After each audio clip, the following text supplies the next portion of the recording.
ಎಲ್ಲಾ ಶಾಲೆಗಳಿಗೆ ಹೋಗ್ತಾ ಇದ್ದೇವೆ. ಅಲ್ಲಿ ಮಕ್ಕಳು ಸ್ವಲ್ಪ ಏನಂತ ಹೇಳಿದ್ರೆ ಓದಿನಲ್ಲಿ ಅಂದ್ರೆ ಇಲ್ಲಿ ಹುಷಾರಿರ್ತಾರೆ ಅಂದ್ರೆ 7th ವರೆಗೆ. ಆದ್ರೆ ಮುಂದಿನ ದಿನಗಳಲ್ಲಿ ಹೈಸ್ಕೂಲ್ ಹಂತಕ್ಕೆ ಹೋದ ತಕ್ಷಣ ಏನಾಗ್ತದೆ ಅಂತ ಹೇಳಿದ್ರೆ ರಜೆ ಟೈಮ್ನಲ್ಲಿ ಏನಾದ್ರೂ ಬೇರೆ ಕೆಲಸಕ್ಕೆಲ್ಲ ಕರ್ಕೊಂಡು ಹೋಗ್ತಾರೆ. ಅಲ್ಲಿ ಮಕ್ಕಳಿಗೆ ಕೆಲಸ ಕಳಿಸಿದ್ಮೇಲೆ ಸಿಗುವಂತ ಒಂದು ಚೂರುಪಾರು ದುಡ್ಡಿಂದ ಏನಾಗ್ತದೆ ಅಂತ ಹೇಳಿದ್ರೆ ಕಲಿಕೆಯಲ್ಲಿ ಆಸಕ್ತಿಯನ್ನು ಕಳೆದುಕೊಂಡು ಮುಂದಿನ ದಿನಗಳಲ್ಲಿ ಒಬ್ಬ ಒಳ್ಳೆ ಪ್ರಜೆ ಆಗುವುದನ್ನ ತಪ್ಪಿಸದಂತಾಗ್ತಾ ಇದೆ. ಆ ಕಾರಣಕ್ಕಾಗಿ ರಜೆಯ ಅವಧಿಯಲ್ಲಿ ಮಕ್ಕಳಿಗೆ ನೀವು ಕೆಲಸಕ್ಕೆ ಕಳಿಸ್ಲಿಕ್ಕೆ ಹೋಗ್ಬೇಡಿ. ಯಾಕಂದ್ರೆ ಸರ್ಕಾರ ಸಾಕಷ್ಟು ರೀತಿಯ ಸೌಲಭ್ಯಗಳನ್ನು ಕೊಡ್ತಾ ಇದ್ದಾರೆ. ಏನಂದ್ರೆ ಹೆಣ್ಮಕ್ಕಳಿಗಂತೂ 1ರಿಂದ ಡಿಗ್ರಿವರೆಗೂ ಉಚಿತವಾಗಿ ಶಿಕ್ಷಣ ಇದೆ. ಗಂಡು ಮಕ್ಕಳಿಗೂ 12ನೇ ತರಗತಿವರೆಗೂ ಇದೆ. ಸರ್ಕಾರಿ ಶಾಲೆಯಲ್ಲಿ ಓದಿಸಿ, ನೀವು ಪ್ರೈವೇಟ್ ಸ್ಕೂಲಿಗೆ ಕಳಿಸ್ಬೇಕಂತ ಏನಿಲ್ಲ. ಎಲ್ಲಾ ರೀತಿಯ ಸೌಲಭ್ಯಗಳು ಸಿಗ್ತಾ ಇದಾವೆ. ಅಂದ್ಮೇಲೆ ನೀವು ಮಕ್ಕಳಿಗೆ ರಜೆ ಅವಧಿಯಲ್ಲಿ ಕೆಲಸಕ್ಕೆ ನೀವು ಒಂದ್ಸಲ ಕಳಿಸಿದ್ರೆ ಅವ್ರಿಗೆ ಸ್ವಲ್ಪ ದುಡ್ಡು ಸಿಕ್ಕಿದ್ರೆ ಶಾಲೆಯನ್ನು ಬಿಟ್ಬಿಡ್ತಾರ.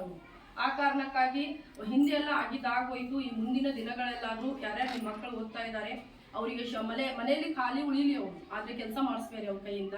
ಅಂದ್ರೆ ಬೇರೆ ಕೆಲಸಕ್ಕೆ ಅಂದ್ರೆ ಏನಾದ್ರು ನಿಮ್ಮ ಭಾಗದಲ್ಲಿ ಇರುವಂತ ಏನಾದ್ರು ಸೆಂಟ್ರಿಂಗ್ ಕೆಲಸಕ್ಕೆಲ್ಲ ಕಳಿಸ್ಲಿಕ್ಕೆ ಹೋಗ್ಬೇಡಿ. ಅಂದ್ರೆ ಸಿಗುವಂತ ದುಡ್ಡಿಗೆ ಆಸೆ ಪಟ್ಟು ಮಕ್ಕಳು ಮುಂದೆ ತಮ್ಮ ವಿದ್ಯಾಭ್ಯಾಸನ ಅಲ್ಲೇ ಮಟ್ಟಕ್ಕೂ ಕಳಿಸ್ಬಿಡ್ತಾರೆ. ಇದರಿಂದ ಅವ್ರ ಭವಿಷ್ಯಕ್ಕೆ ತೊಂದರೆ ಮತ್ತು ನಿಮಗೂ ಕೂಡ ನಿಮ್ಮ ಮಕ್ಕಳು ಮುಂದೆ ಜೀವನದಲ್ಲಿ ಏನು ಸಾಧನೆ ಮಾಡದೇ ಇದ್ರೆ ನಿಮ್ಗೆ ತೊಂದರೆ ಆಗ್ತದೆ. ಆ ಕಾರಣಕ್ಕಾಗಿ ಇದರ ಬಗ್ಗೆ ಕೂಡ ಒಂಚೂರು ಗಮನ ಹರಿಸಿ. ಆನಂತರ ನಿಮ್ಮ ಶಾಲೆಯಲ್ಲಿ ಏನಾದ್ರೂ ಮೂಲಭೂತ ಕೊರತೆಗಳ ಅವಶ್ಯಕತೆಗಳ ಬಗ್ಗೆ ಏನಾದ್ರೂ ಕೊರತೆ ಇದ್ರೆ ನಮ್ಮ ವರದಿಯಲ್ಲೂ ಕೂಡ ಅದನ್ನು ನಾವು ಎಲ್ಲ ಸವಿಸ್ತಾರವಾಗಿ ತಗೊಂಡಿದ್ದೇವೆ. ಅದನ್ನು ಹೊರತುಪಡಿಸಿ ಇನ್ನೇನಾದ್ರೂ ವಿಷಯಗಳಿದ್ರೆ ನೀವು ಮುಕ್ತವಾಗಿ ಚರ್ಚೆ ಮಾಡ್ಬೇಕಂತ ಹೇಳ್ತಾ ನನ್ನ 2 ಮಾತನ್ನು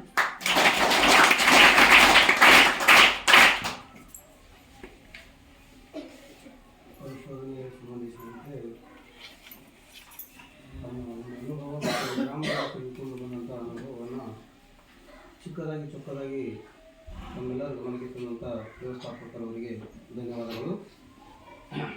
ಈಗ ವರದಿ ಭಾಷಣ ಶ್ರೇಯಾ ಮೇಡಮ್ ಬಗ್ಗೆ